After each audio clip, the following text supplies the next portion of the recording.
This is the Chargers Unleashed podcast. Here are your hosts, Dan Wolkenstein and Jake Hefner.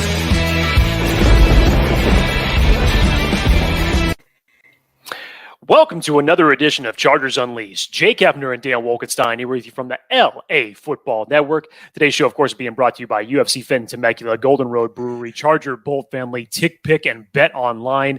If this is your first time tuning into the show, make sure to hit that like and subscribe button on YouTube. You can also follow us on Facebook, Twitter, Instagram, Spotify, and Apple Podcasts, or wherever you choose to digest your weekly NFL content. Dan Wolkenstein, it's funny because how busy we were last week with the mega crossover podcast, with all of Chargers unity coming together, with the event at 50-50 Slaters for the Die Hard Bolt Club that we had on Saturday, which was absolutely tremendous. 5 days seems like a long time after that. That seemed like a long time ago to finally be doing another show. I know it's been a minute, feels like it's been a minute. We're now finally at the tail end of the week. Happy it's Friday, but Dan Wolkenstein, how are you, sir? I am good, Jake. Chargers fans, happy Friday. Thank you so much. Jake, before I get into my spiel, how are you, my friend? Happy Friday. Happy it's Friday, sir. Happy it's Friday. Happy to talk football, some semblance of football, because this is the time of the year of where we're at between OTAs, mini camp before training camp really gets underway here within the next month. But, you know, hey, we got to keep it going. We got even if it means that we have to bring in a live show or we have to bring in the fans to try to create some type of subject matter to get them involved. We got to do something. You can't go this long without talking serious football and, you know, creating a little bit of content. So here we are, Chargers Unleashed live. We are live right now. So anyone who has any questions, comments, topics you'd like us to discuss, put them in the comments, whether you're on Facebook, whether you are on Twitter, or if you are on YouTube. Put them in there, put the topics on, and we will do our best to answer any questions or talk the topics that you guys have. Already, Jake, we've got a ton of folks here in the comments. Herbalist, hey, let's go, Bolt Up, friend of the show.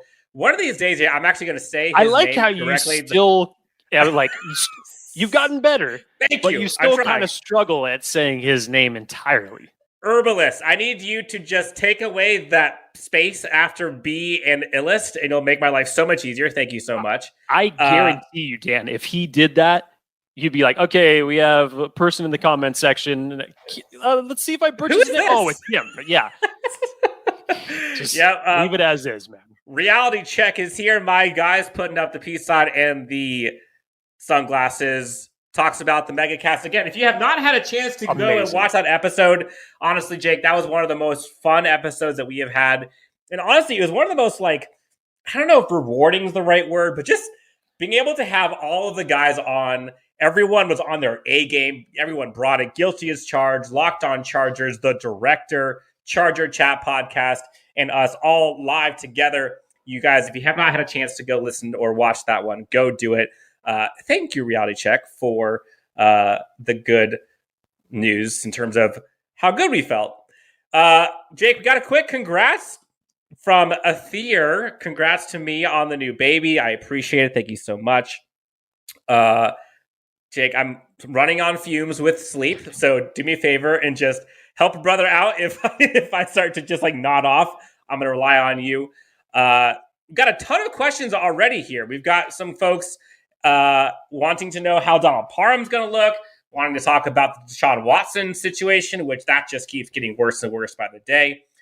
Jake, obviously, I think the things we wanted to talk about, which again, we'll kind of sprinkle in as we go.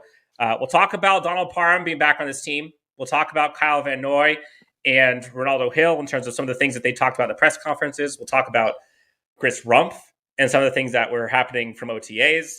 Dan, something tells me you've got about 5 or 6 different topics in your back pocket that as we go through with the show, you'll think, oh, yeah, let's talk about that. And then that'll be a part of the show. So this is why I love the live shows, is because they can go any direction you want. It's almost as if you know me, Jake. I mean, shot in the dark. Good hunch at this point. Chorizo con papas. By the way, that sounds so good right now. Chorizo. Not gonna lie. Megacast needs to be a monthly thing with a rotating host. It was dope AF. Appreciate you. A lot of folks clamoring for that being a regular occurrence. So we'll see what we can do. We're going to see how frequently we can do it. I know with everybody's schedule, just in general, to have what we had go on last week was difficult within itself. And again, because we are at this time of the year, it's a little bit easier for everyone. So we're going to try to see when we could possibly do one. Maybe we get another one before the start of the regular season comes up. I definitely was talking to Dan about the possibility of doing one during the bye, which hopefully we would have. All of us would have enough free time. But we're going to try and do it as much as we can because we had so much fun with that. Yes. James Wagner, happy Friday. Back at you guys. Jake and Sir Dan, go Bolts. No, go Bolts. God Bolts. But I think he means God bless and go Bolts. It's probably two things at once. He put everything together. It's all consolidated. In one phrase. So again, we are live, guys. Thank you so much for tuning in. Jake, so why don't we just start off?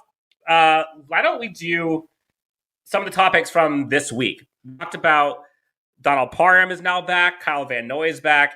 Isaiah Spiller just actually signed his rookie contract today. Yes. So I believe JT was the only one remaining that has not signed his rookie contract. Before we forget, we do have to discuss Donald Parham Jr. is actually going to be at a Die Hard Bolt Club event this Saturday, tomorrow at Chicka Chicka Wings in Fontana. Check out our Instagram, check out our Twitter. We'll be posting about it. I will actually be there live along with a lot of the Die Hard Bolt Club, and so will Donald Parham Jr. And so let's just start off with Donald Parham, Jake. I was there at the Chiefs game. Super scary injury that he had. Literally went numb, couldn't feel anything, went to the hospital, hadn't played football since.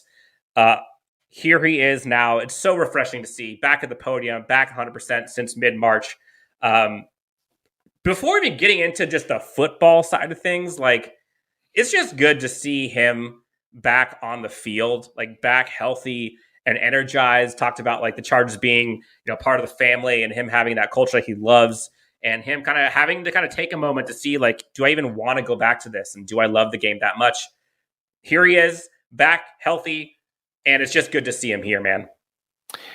Yeah, man. I mean, it's crazy just to go back and think of that injury. And, it's not normally how you see people get that level of a concussion. And then when you see it happen and the after effects of him still lying on the field, very scary situation. And then to hear how long those lingering effects actually stayed with him. I think it was until like February that he finally didn't end up getting over the effects of that concussion that he endured. So to see him back, and then especially to hear the comments of what he was, the internal discussion with himself along with his family as far as is he ever going to play the game again, because that apparently was a very, very real possibility for him, something that he was truly contemplating. Yeah. And then to come back and say some of the things that he said, just as far as about obviously his appreciation that he has for life, appreciation that he has for the game, and then on top of it being with this team above all else, it was just some of like the most warm-hearted comments that you could ever expect from someone that's coming back from an injury like that. And because we've had Donald Parham on the show, Dan, and we know the type of person that he is. It seems like as far as just him as a teammate overall, and again, you see that passion just come out of him for the game. Oh, yeah. Very excited for him. Very excited to see what he's going to be able to do with Gerald Everett now manning the tight end position. So the best goes out for him for this year. I really hope he tears it up. Yeah, I can't wait to see him tomorrow. Just see how he's doing, man. I don't even care about football for him at this point. Like, I do, but first and foremost, like, dude, good to see you back. Good to see you smiling. Yeah. Like, that's what's most important. Ben asked a question. If I'm coming to the Broncos game, parentheses, let's ride. I see what you did there. Versus Chargers, will you guys be there? I will be there. LAFB will be there. Jake, will you be there? What's the date for the Broncos game? Don't know. I don't have the calendar in front of me, but I know I have a home game, so I will be there. I'll keep you posted. Okay, so going into Donald Parham, so now onto the football field. He kind of talked about some quick takes that I had. He talked about some of his desire to kind of be an overall tight end. So he talked about like wanting to do more in the blocking game. Talked about wanting to improve his lower body strength a bit. Talked about his love for the game, and I think the part that I liked the most was. And you heard it from him. You hear it from Kyle Van Noy. You hear it from almost every single player the Chargers have is their love for Brandon Staley and kind of what he brings to the team in terms of like the family camaraderie, kind of like that, the vibe overall. And so Donald Parham looks like he's ready to go. Looks like he wants to compete, and it'll be fun and fascinating to see a combination of Donald Parham and Gerald Everett, because I feel like they kind of complement each other and their strengths / weaknesses very well. And so finally getting Donald Parham back on the field, can't wait to see him. The dude's a monster. I legit think he's the tallest player in the NFL. I think he's 6'8", I want to say. Well, not the entire NFL, but definitely one of the bigger tight ends in the league. Who's taller? For sure. Who's taller than 6'8"? Like that's a freaking monster, man. You can find a couple offensive linemen that are that size. I'm sure of it. I can't remember how tall Mekhi Becton was, but that's a big dude. That's a big guy. Okay, well, while I'm talking on the next thing, Google it. See who the tallest player in the NFL is. Just to touch on that real quick, Dan. Yes. Talking about the combination of the expectations between Donald Parham and Gerald Everett for this upcoming season. We talked a lot about what we all expected to see between when it was Jared Cook and Donald Parham. And with Coach Lombardi coming in and manning the offense in that first year, we thought that we were going to see a lot of the two tight end sets, and we did. And we really thought that it was going to be a matchup nightmare when you put the likes of Keenan Allen, Austin Eckler, Mike Williams around in that type of skill set. Now, did those occurrences that we thought would take place in the red zone come up as often as we thought that they would? Unfortunately not. They didn't. But I liked Donald Parham's uses in the red zone, especially, sprinkles throughout the season. It was very, very good. And of course, with Jared Cook, he was more of the between the 20s type of guy for me as far as where the production from him was coming on. Obviously, he had the struggles with the drops. So the tight end position didn't, as far as the expectations goes, when we saw it on paper, it didn't come to the fruition that we thought it did. Now you're talking about these comments from from Donald Parham wanting to become a more complete tight end. Coach Lombardi went into his comments last week about what Gerald Everett brings to the game when you look at his film, not just from the yak standpoint, from a blocking standpoint. And then look how Seattle was using him on jet sweeps, for crying out loud. Because anytime that the Chargers utilize anybody essentially on a jet sweep, it's Christmas. Well, I mean, it's Christmas only if it ends up working out. Because do we use unless jet sweeps? Unless it's a 15-yard Are they productive? Not as much as you'd like. So no, I think there's a lot more potential behind this combination. Then, of course, you add Trey McKitty in your tight end room as well to see what ends up coming out of there. So, yeah, it's going to be definitely something. We talked about it. Tight end arguably may be the most underrated and underappreciated position on this team. So, looking forward to see them both in training camp. Agreed, Jake. I don't remember. Keep me honest here. Was it Melvin Gordon and Travis Benjamin that had that jet sweep end around 15-yard behind the line of scrimmage fumble fiasco? One thing I remember from Travis Benjamin on any end around that he was doing was, technically it wasn't a jet sweep. It was his return where he then chose to go backwards the other way and then ended up getting tackled at the 2-yard line. That was wonderful. Horrendous. James Wagner comes out. How about the new hype video from the director? Fire. Amen. Absolute fire. If you had not had a chance to go check out, I think it's titled Legacy, I believe. Go check out the director's Chargers 2022 hype video. He did amazing. I know he put in blood, sweat, and tears into that, and it turned out great. So yes, I agree. Go check it out. Reality Check has a question. Jake, this is an interesting one. Who has more control in this organization at this point, Staley or Telesco? Now, the easy answer is to say, well, I think it's 50-50. We're not doing that. If one had more control, who would it be? I mean, Dan, it depends on how you look at this. If you're thinking of bottom line control still resides with Telesco. But over the last 2 years, you can definitely see the difference in some of the moves that Tom Telesco has made, whether we're talking about free agent acquisitions or people that they've drafted. Staley has rubbed off on Telesco in some form or fashion. So has Telesco changed because of Staley? Yeah, I think that there has definitely been an influence there. As far as the bottom line goes, Telesco still holds the final gavel, if you will, but you can make an argument that Brandon Staley has had a lot of control. Yes. So folks here think that it is Staley and not even close. Now, I will say this. I think it is fair to say that Brandon Staley has had more influence on Tom Telesco than any coach he's had here in LA, and it's not even close. And I think there's a lot more partnership there, and I think Brandon Staley has a lot more influence on the players that come in and the scheme that they run and the fits and all that kind of stuff. But to your point, at the end of the day, like Telesco has to go make the deal, and they got to get it in the salary cap. So, like the buck stops with Telesco. But I think he is allowing more and more collaboration with the head coach. So is there still more control with Telesco? I probably would err that way, but I think I think he's relinquished some control to Brandon Staley and said, hey, what do you guys want? And then I'll find a way to make it happen. So I kind of agree. It's close to 50-50. And as the Chargers fan, seeing what has been happening in the past, like I kind of like that. Like, I don't necessarily know if you want your head coach to have everything. Because, like, imagine if, like, Brandon Staley had, okay, he's a little bit of an exception because he's a smart dude. But, like, imagine if a random head coach had all of the control. How about Bill Belichick?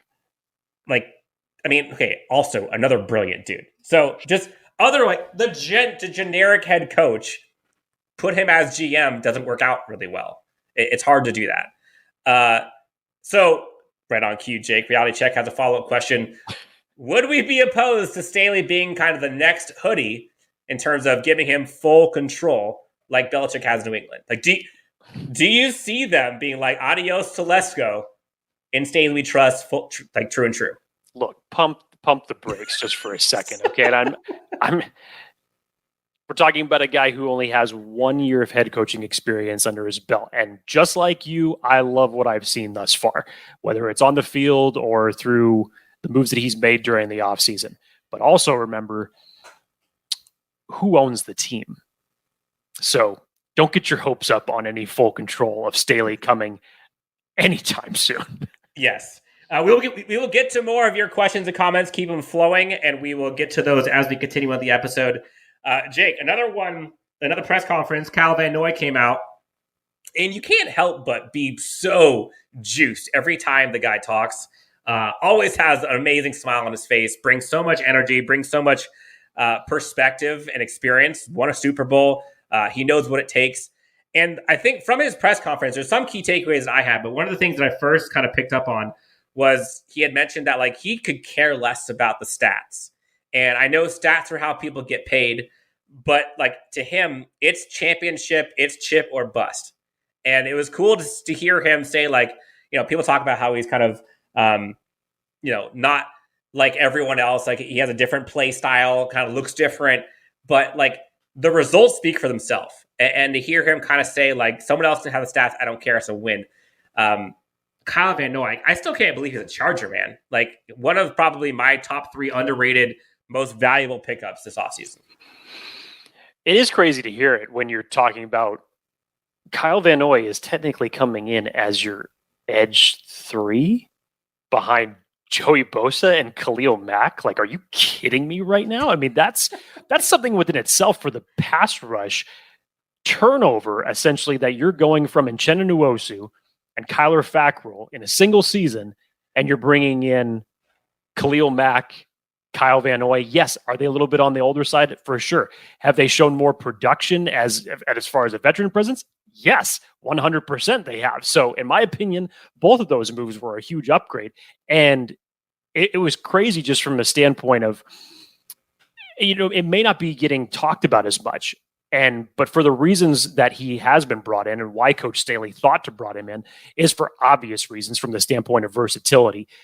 We're going to keep harping on this month after month after month until the regular season starts. Hell, we'll probably say it more, at least 24 more times throughout the regular season.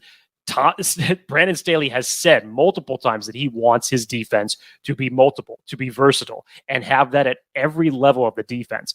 And if we're talking about just the defensive line, you look at Kyle Van Noy, he's arguably, as far as along the defensive line goes, your most versatile player, because yes, he's going to be brought in to come on off the edge. If you need him to, hopefully you wouldn't, because I'd rather see him at the edge than I would in the middle, but he can come in and play next to Drew Tranquill if need be in an emergency type situation. So having that versatility there is huge. on top of him being a veteran in this league, on top of him having the mental IQ and leadership that you want to add to this team, I thought that was a spectacular move. And everything that he's been saying thus far, from you go back to his interview with Haley Elwood and obviously his comments that he's made earlier this week, you just can't help but get hyped to have him as part of this defense.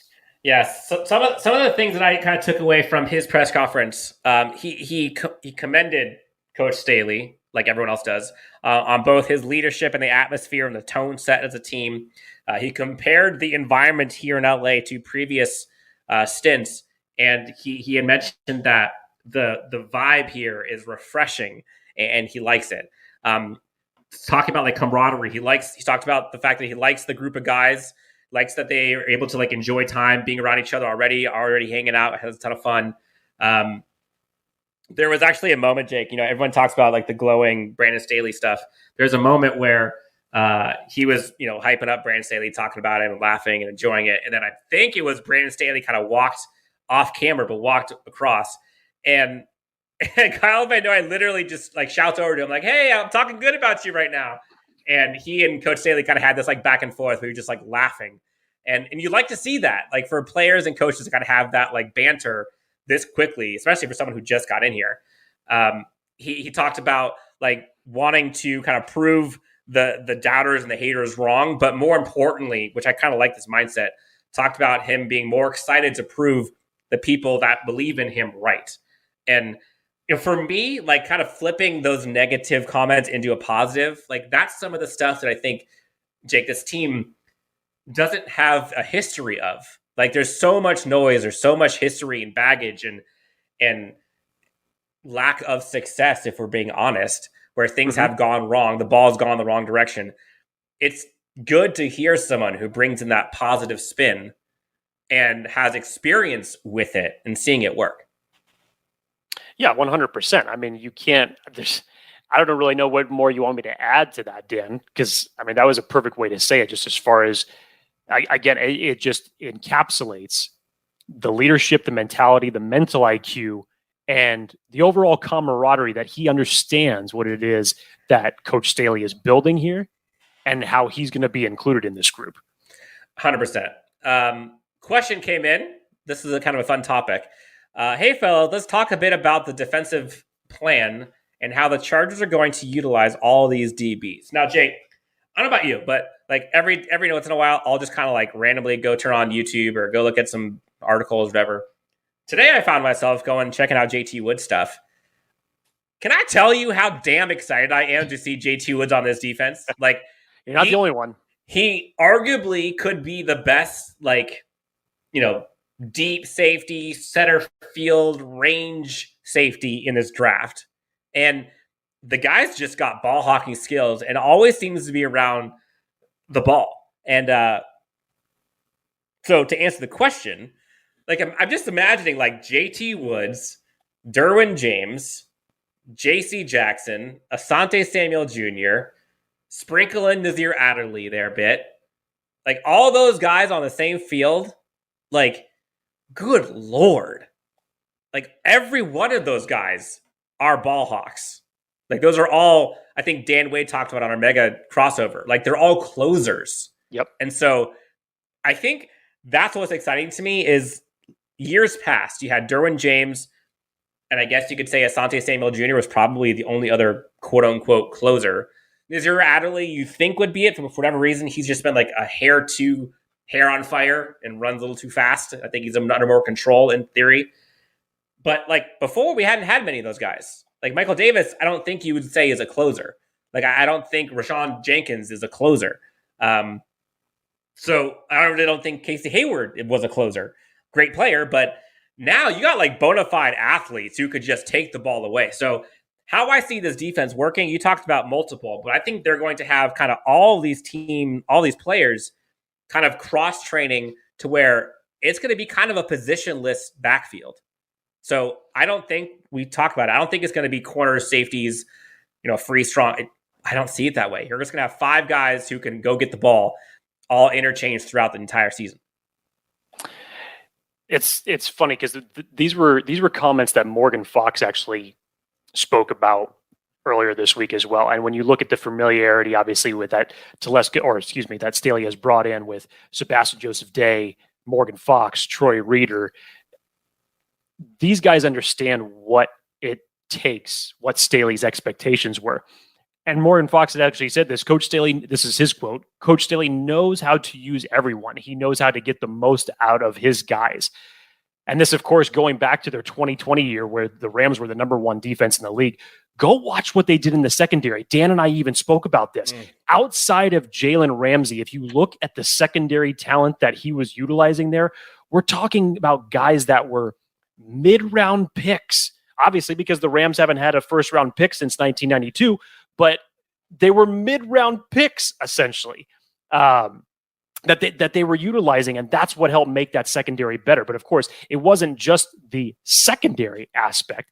It was literally having all three phases of the defense as a unit working in tandem. If the pass rush is there, that's going to indirectly improve the secondary. So now, as Dan says, on top of, you knew what the focus was going to be, and you heard it with Staley in his comments even before the draft, that you can never have enough DBs.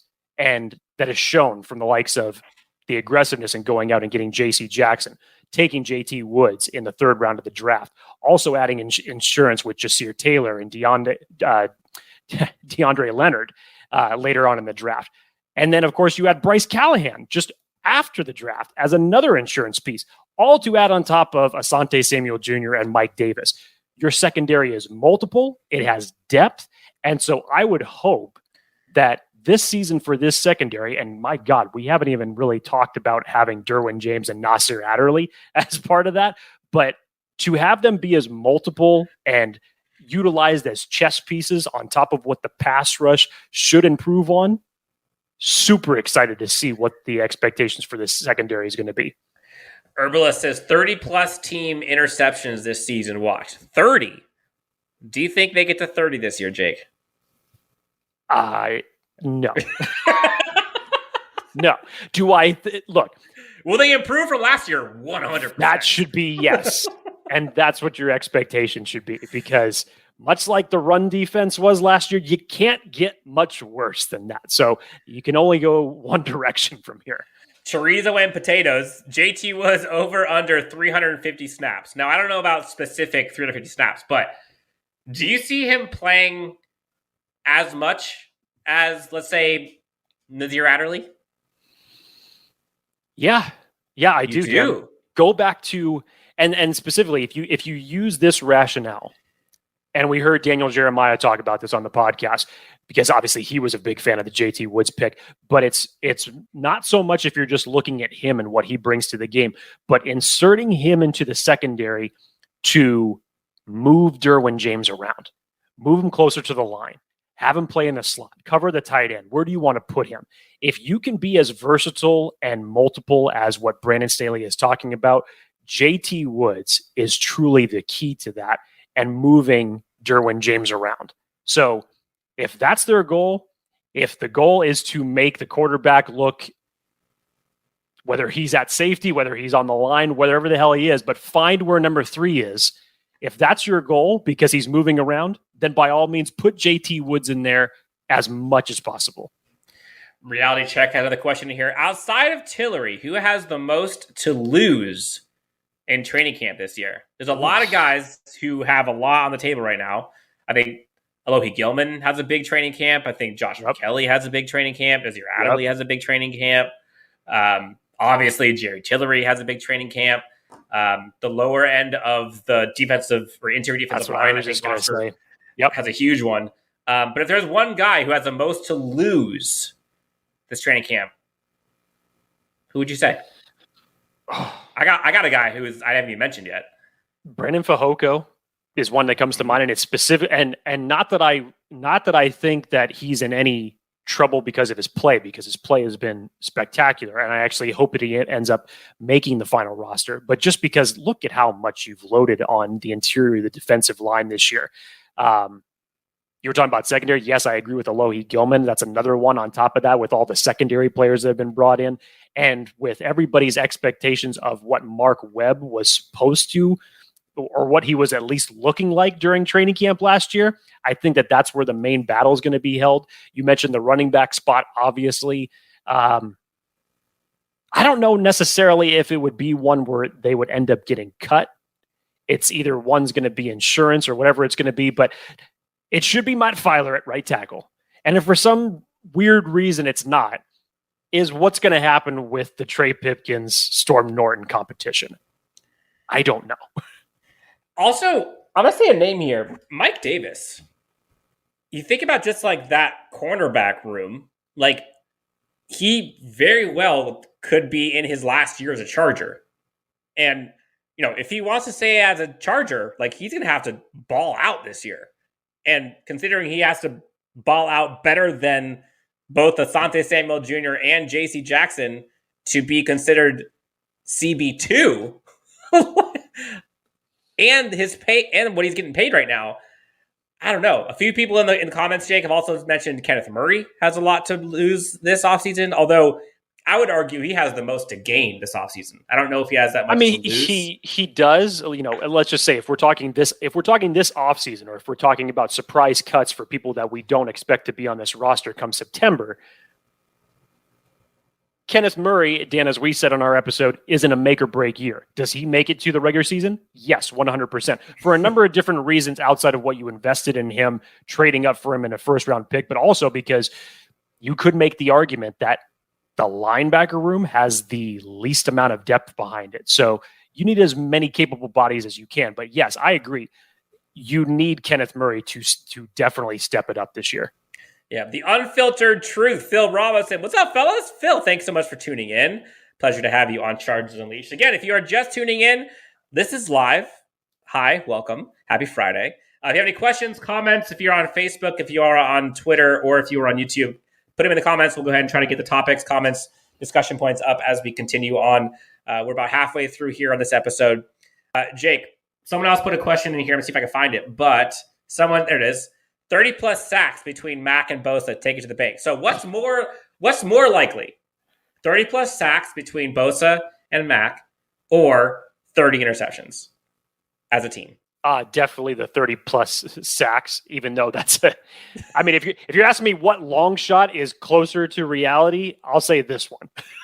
If the Chargers get remotely close to either of those, Chargers are going to be well into the playoffs.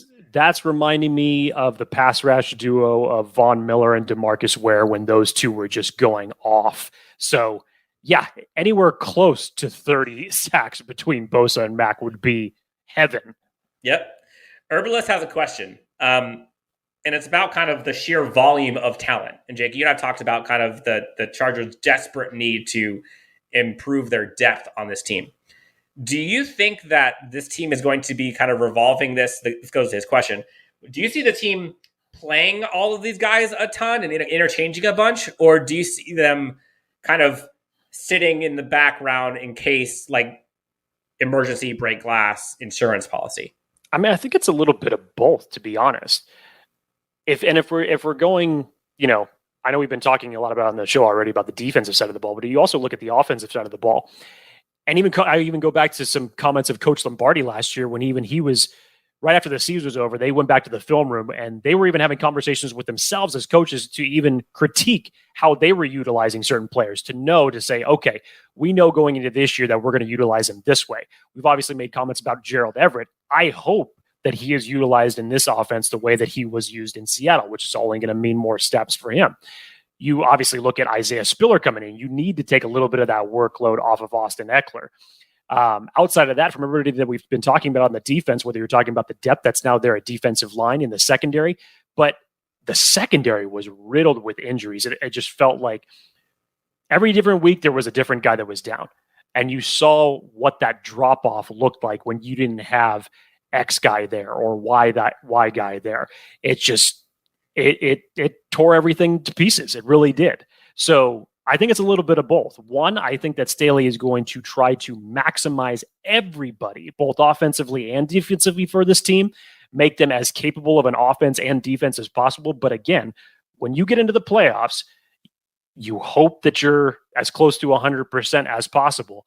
But yeah, for emergency situations, you loaded up on depth, and you did it. You did a damn good job of doing it. Yep. So a couple quick topics here. One of which has nothing to do with the Chargers, but Kyle Tucker asked if someone can go get a random drug test on Devontae Adams. Jake, did you see his comments? I saw his comments. Apparently, Derek Carr is just as good as Aaron Rodgers, or in the same stratosphere. I mean, hey, I know that Derek Carr and Devontae Adams obviously have a history together going back to college. I go back to Alex from GAC's comments because I thought his was very appropriate. He said, if someone paid me $140 million, I would call Derek Carr Tom Brady. I'm like, hey, that was great. Yeah, this is not new news, but I figured there's a few people asking about it, Jake, so we can talk about it briefly. We saw the news from Hefner and a few people about Dean I like Spanos. how he delivers this, by the way. Spanos getting sued, but how was your Friday? So Ben asked, Spanos getting sued, but how was your Friday? Bezos a buyer? So honestly, Jake, like 30 seconds. There really isn't anything new on this to talk about that we haven't already heard. I don't think this affects the franchise or this team at all. No. So it's kind of a non-story, in my opinion. But I guess the second part, do you see Bezos being a buyer if the team is sold? I don't know. I really don't know. I mean, I don't care, to be honest. I mean, look, the Denver Broncos just got bought out from a person who owns Walmart, for crying out loud. So, I mean, who knows? We're not even in that realm of territory for a change in ownership. We were far from that line right now. So, to me, it's just like, okay, it was another lawsuit. We're still a long way from any possibility of Spanos no longer owning the Chargers. And last non-Chargers related topic, other than the fact that we are playing the Browns this year, comment come in, no way Deshaun Watson plays this year, right? If all of this is true, I don't think he should see the NFL field again. Is that too harsh? If all of this is true. Yeah, this is a very sensitive subject. I mean, and you look at, as far as acts that have been done that you've seen in the past, whether it's been caught on camera from the Ray Rice incident, from the Kareem Hunt incident, is this too necessarily that level? No, but the amount... Mike Vick, same thing. Right. The amount of cases here. The volume. Is just, it's mind-blowing. Do I think that it should be a lifelong ban? I don't know. Do I think that he should be suspended for the entirety of the season if this comes out to be true? 100%. I definitely would go as far as that. You need severe punishment for something like this, because we're not just talking about someone who did something one time and then you go back and possibly do it again as a repeat offender. This is what did they say, Dan? 24 women have come forward with cases over however long of a span that this took place. So if this all happens to be true, there is enough evidence for the NFL to come down with very, very swift punishment. It's kind of wild, and it feels like every story that comes out, it just gets worse and worse and worse. And I think recently, I want to say it was this week, I think he made his Twitter account private, which it's a little weird. I don't think Deshaun Watson's going to be playing football this year. I really don't. And the interesting thing I thought, Dan, because I'm not disagreeing with you there, but the Browns also sent Baker Mayfield home from participating in OTAs. So do they know something that's coming? Are they aware of the length of suspension that Deshaun Watson is going to get to have, basically just Baker go home? We don't really need you right now, nor are we really going to have a big need for you in the future, which obviously that was the plan until all of this came out. So I don't know. I really don't know. I don't know how much the NFL is going to hold in as far as the court of public, well, not court of public opinion, but when he's obviously went through all this, the court chose to not indict him for all of this, but then these cases still keep coming out. The piece on the New York Times did nothing to help Deshaun Watson's case. And then my favorite did, I was just going to say it. My favorite was the lawyer. happy endings in massage parlors are not such a bad thing? I mean, are you not illegal? Is there a guilty button that's right on my phone? I mean, what are we missing here? I mean, I can't. Damn. I will say, for what the Browns gave up, not just in salary and how much they offered fully guaranteed, and then they gave up, what was it, like 3 first-round draft picks or something crazy. That this could, if all of this is true, this could arguably be the worst franchise move in NFL history. Someone actually responded to that on Twitter saying, is there any way that the Browns can get a refund if all this ends to be true? And I'm like, get out of jail free card, literally. I don't think so. I mean, they've already spent one of those first round picks. So Cleveland would essentially get, they got nothing this year if this ends up to be true. But who knows, man? I mean, what you talk about, just a tumultuous offseason for Deshaun Watson. Who knows how this is all going to end up playing out? Yep. Let's see. We got another question here. Eckler will go down as the greatest player to not make a Pro Bowl. Agreed? I can't believe he didn't make the Pro Bowl last year. That is wild. And I could say that firsthand for anybody who's included in here who had them on their fantasy team last year knows how valuable he was to this team. I sure as hell did. So I know that he should have been on that Pro Bowl roster. Again, we're talking about the Pro Bowl here, but still, this one makes a perfect sense.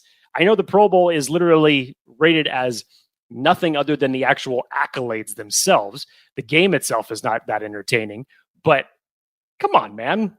Look what the guy did for the team last year. He deserves at least the title. Pro Bowl. Yes. Yep. Question comes in here. Ooh, this is going to be a hot button topic, comparing Herbert to Bolo Rivers himself. If Herbert wins 14 games like Rivers did in 2006 and wins a Super Bowl, is Herbert over Rivers? Be honest. Well, yes. I mean, yes. Yes. Like, you don't even have there to. There is no but. Justin Herbert could win 9 games this year and take this team on a playoff run and win the Super Bowl and still be considered the greatest ever. Why? Because he brought the Chargers their first Super Bowl victory. I mean, yes. But I mean, if you're looking at those stats, remember, 2006 was LT's year. So I think already Chargers fans are witnesses to history. Already Herbert owns the most touchdown passes in a single season for this franchise. He has surpassed Phillip Rivers in a number of different categories in only year 2. And I am a huge Phillip Rivers fan.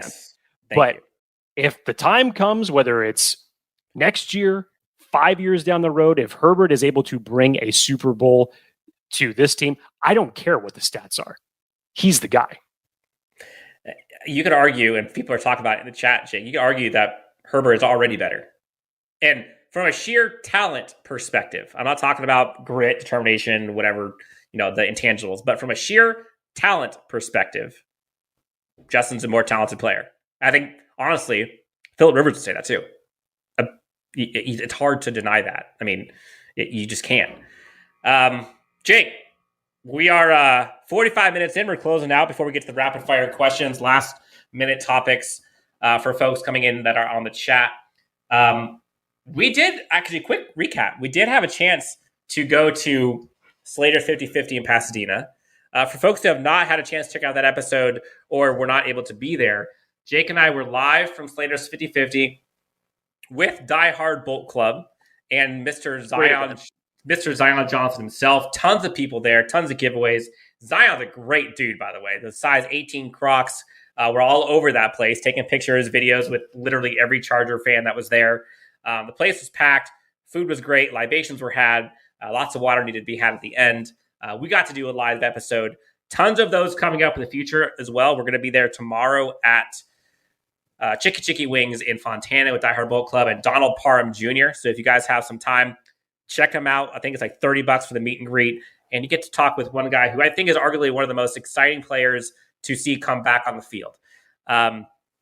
So how fun was that, Jake? Like, live show at Slater's. Zion's in the house. He actually comes on the show with us for a bit. Get to do a live stream.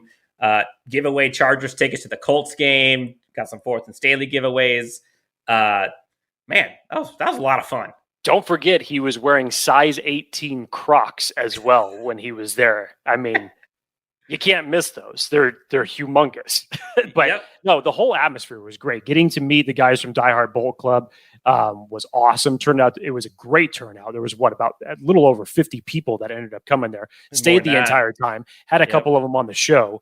That atmosphere was just great to be in that type. And again, I'm South Orange County. So for me, LA is a little bit of a drive. Same for you, Dan. You're in Temecula.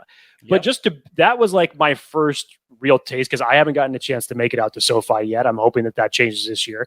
But to be in that presence down in Pasadena and just see the hype that everybody has for the Chargers heading into the season. We've talked about it numerous times. We talked about it there. The most hype that you've ever seen in a single offseason for this team. It's arguably a debate that you find one that's better than this year's offseason. Yeah. And it was kind of funny to hear him when we had him on the show. He talked about, I'm paraphrasing here, but he said, it's super cool, to see people that were that hyped and that excited for offensive linemen. Because normally you don't get that much hype for offensive linemen. And kind of with a nod to Chargers fans, hey, we kind of know what we're talking about here. We kind of know how important it is because our offensive line sucks for the last decade. So no, we get how important they are. Super fun event. Again, you'll be seeing a ton more of those.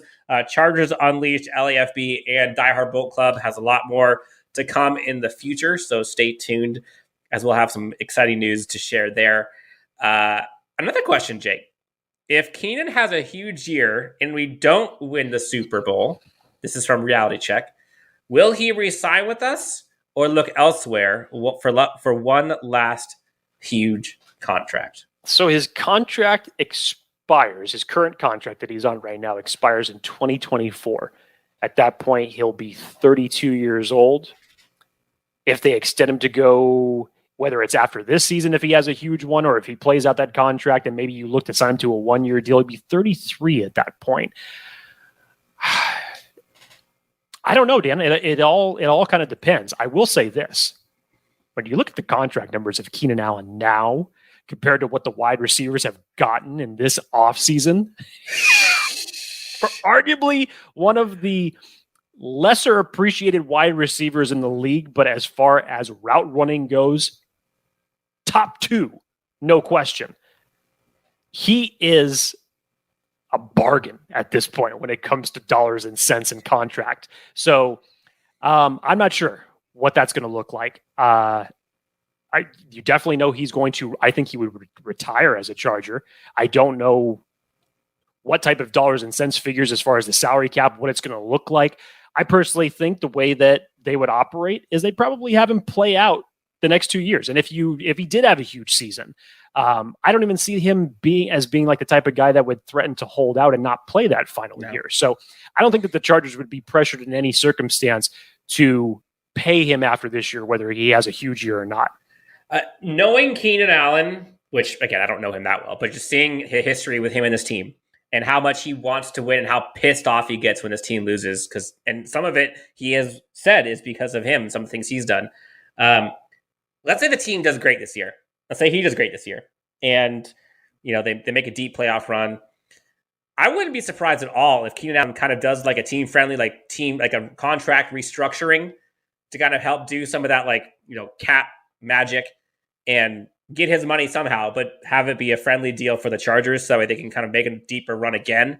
I think in my opinion, that's probably the most likely scenario is they do some type of contract restructuring before the contract is over, allow him to stay as a Charger, and allow the team to kind of keep growing. A question came in: if Keenan has a down year, do we release him? I mean, the only way I see him having a down year is if he gets hurt, because he's knock on wood now. Please, no, but I'm saying, but even if that's the case, in the stratosphere, I understand. But if that's the case, it'd be hard to release him. I guess the better question is what would you consider a down year for Keenan Allen to be?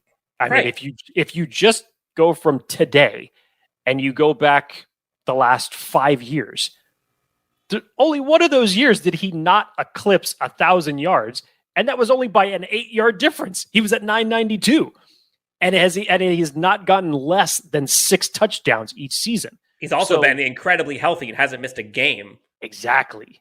So like 4 or 5 years. What would you consider to be a down year? And on top of that, the camaraderie between Justin Herbert and Keenan Allen is just second to none. So the stats are going to be there for Keenan Allen. He's going to get his numbers. Yeah, and that's the way that he plays too. Like, he's a volume receiver and doesn't necessarily, have the 50, 60-yard deep bombs, but like he's a volume receiver. So I don't see how he has a quote-unquote down year given the roster right now. This is a fun one. We're wrapping up, Jake. We've got about 5-10 minutes left before we get out of here. Before I go back to the questions, Jake, any hot button topics, items you want to cover with the good people that we haven't already discussed? Topics, hot button aspects. Not off the top of my head. Again, this is why we do these live shows. I always love answering these random questions just on the cuff. Yep. Okay, cool. Let's keep it going then. We're officially doing last call for questions and topics before we head out of here, guys and gals. Thank you guys again so much for tuning in to live. Again, find us on YouTube, Instagram, Spotify, Apple Podcasts, everywhere you find your stuff. We're there. Be sure to hit that subscribe button. Question, I guess we'll keep on the questions for Keenan Allen. Is Keenan Allen a Hall of Famer? And if not, how much more does he need to do? I know I'm Chargers homer. I'm going to say no right now. Right now. If he is career ended right now, I don't think he would be. I love Keenan Allen, but... So, Dan, here's his stats for career. 730 receptions, 8,535 yards. Great. Averages 11.7 yards per reception. Mm-hmm. And averages around 6.6 touchdowns per season. Now, do you remember way back when we created, and this was in the, early infant days of this podcast, where we said if you could take any player from any generation that you grew up with the Chargers, no matter what, you go back to the Dan Fouts, the Air Coryell days, and bring it to the modern time. Tell me who your offensive line would have been. Tell me who your wide receivers would have been. Was Keenan Allen part of that? Yes. Is it the same type of Hall of Fame numbers as some of the guys who have come before him? He's getting there. He's getting there.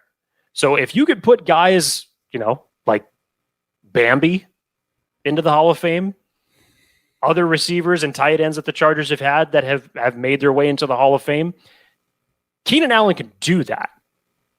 I just think there's a little bit more production that ultimately needs to be had. The biggest thing with him is you'd like to see a little bit of an uptake in the touchdown region, obviously, but 5 years and only one of them just by a difference of 8 yards, eclipsing 1,000 yards over the last 5 years. I love that. It's a great trend for him, and I see the trend continuing, but I'm not quite there yet to say that he's Hall of Fame. One of the best Chargers receivers of all time. Chargers Hall of Fame. He absolutely may end up going down as the best Chargers wide receiver of all time if we're just looking at overall stats. But he may just need to do a little bit more to get into the Hall of Fame. How many total yards did you say he had receiving? 8,000 and change? 8,535, which is spectacular. Yeah, it's great. So it's amazing what he did from 2013 his rookie season when he ended up getting just over 1,000 yards. And then it was 783, 725. 2016, unfortunately, was the unfortunate year for him, only 63 yards that year.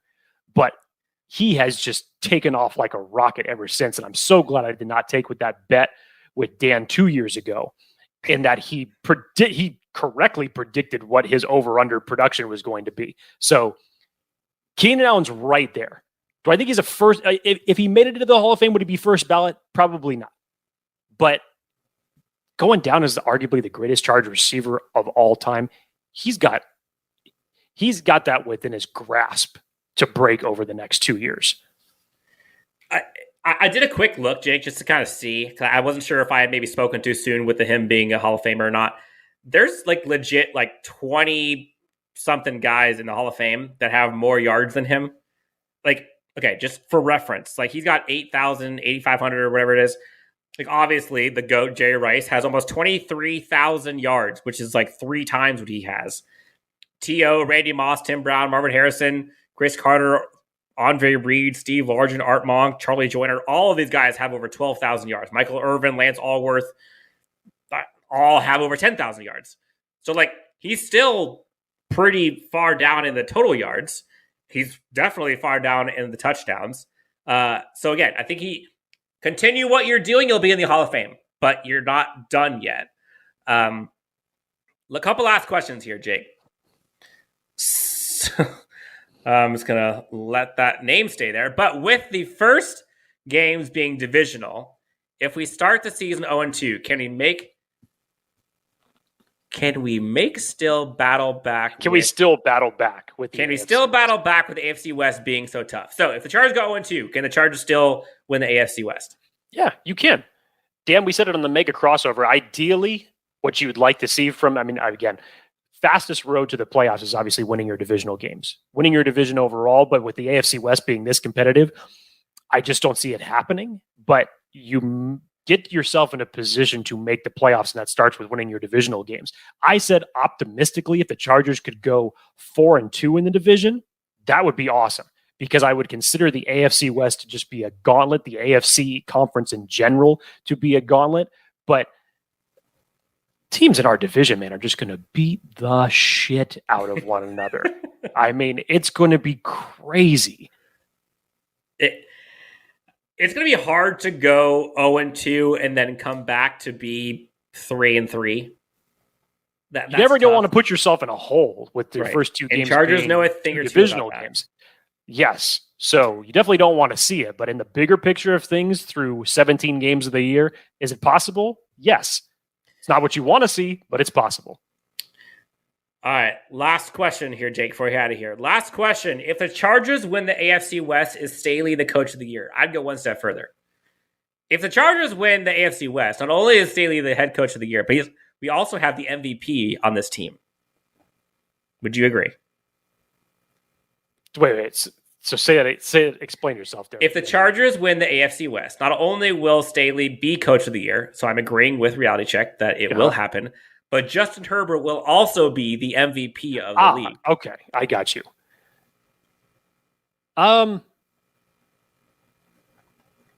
See, now this brings me back to the question that we were talking about. Does Justin Herbert need to replicate his stats that he had last year? And to which I said no. And it may not be the worst thing in the world, because if there is now a two-headed monster at the running game that could take some pressure off him, if the defense is there to stop opposing offenses, if they can get more takeaways, if your special teams can perform the way you need it, basically, in a nutshell, if Justin Herbert doesn't have to play Superman, even though he's the best candidate he's the only guy who could do that to bring this team out of a hole, it may not be the worst thing in the world. If you make this team a more complete team, yes. If Justin Herbert ends up having the stats that he's had over the last 2 years and the team still ends up being that, you're talking about an all-world beating status type team. But again, you may not have to have all of those things take place to necessarily win a Super Bowl. I agree. If the running game can take a little bit off of Justin Herbert's shoulders, if you're not playing catch up so many times in the fourth quarter or blowing fourth quarter leads from your defensive perspective, and your offense has to bring you back week in and week out, and Justin Herbert has to, make a drive of 19 first downs and so many completions just to even tie the game, for crying out loud. Is it awesome to watch? You're damn right. Doesn't mean I want to see it happen every week. No. I don't think, again, if the Chargers win the AFC West, Justin Herbert will be the MVP. I'll put it right now. And I don't think it matters I think, obviously, his stats will have to be pretty darn good in order to win the AFC West. Take it a step further, though, Dan. First off, Chargers, have to make the playoffs. You are still talking about playing against the AFC conference, which is still going to be tough. You win the AFC West. Again, I know that this is the hardest division in football that we're talking about. Yep. But to me, Justin Herbert look what he's done in his first 2 years. You've already gotten Rookie of the Year 2 years ago. You had a great sophomore year on top of that last year. Pro Bowl. You just need to secure a playoff win. Dan, if they made it to the playoffs and they didn't get a win off of that, I don't see how you could say that. I couldn't bring that there. You have to notch a playoff win as a quarterback in this league in order to get that. Maybe. Okay, fine.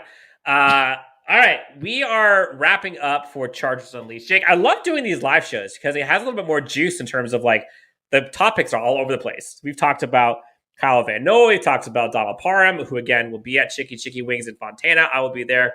Come stop by, say hi, Bolt fam, for the meet and greet.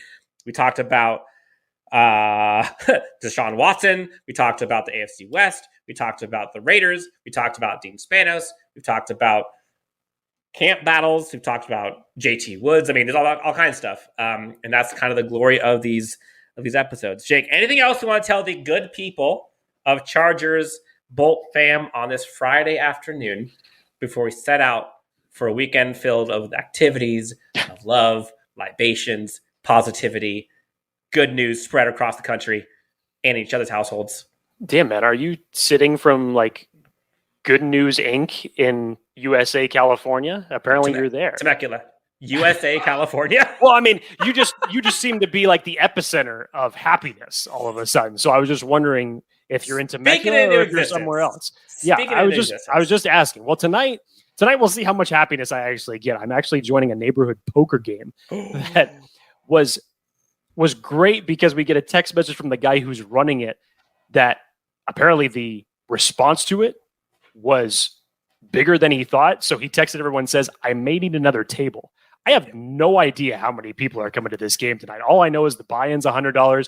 I have not played a poker game in a neighborhood style in a long, long time. So I'm sure the libations will definitely soften the blow of what I'm going to lose tonight. I've got a wedding tomorrow night, and then I got Jurassic World on Sunday. So we'll see what happens. Okay. Now, do you think that the underestimating of the poker tournament was as bad as the underestimating Taco Bell had for the Mexican pizza? I hope not. Well, Dan, it depends. It depends on how you look at it, because the ultimate results of the Mexican pizza coming back were probably not as favorable as Taco Bell would have wanted. But at the same time, when you told me this, that they were out of ingredients to make Mexican pizzas, I'm like, wait a minute. I could go upstairs right now and make a Mexican pizza with the ingredients. And we're talking about Taco Bell here. How do you not have these ingredients? Tortilla, meat, cheese, tomatoes. You got to wonder. But apparently, Jake, they underestimated how popular they were by 7 times. So they no longer have the ingredients to stock up all their Taco Bell. So I'm probably going to try to get a Mexican pizza this weekend. I'll be at Chicky Chicky Wings with Donald Parham and the Bolt fam. You will be watching movies at a wedding and playing poker. I hope you win. We'll see if anybody has eyes on this episode before your poker tournament, Jake. What's your lucky hand in poker? My lucky hand? I have a lucky hand where, like, if I get these on the draw, I'm like ready to go. Let's go. I'm going in. My lucky hand is if my bluffs start working and I can bullshit someone. So essentially, I have nothing. Okay, and so if that works, that's my lucky hand. Yeah, fair enough. King 7. If I ever get a King 7, I'm like, let's ride. I'm Brandon Staley on the Broncos. Let's ride. All right, guys. For Jake Hefner, you can find him and his fantastic hairdo, his scruff, at Jake T. Hefner. You can find myself at Chargers Homer. Again, LAC_Unleashed on Twitter. Check us out on YouTube, Instagram, Facebook. We're everywhere. In the meantime, have a great weekend. Enjoy your weekend. Be safe. We love you. Have a great time. And we'll talk to you next time on Chargers Unleashed.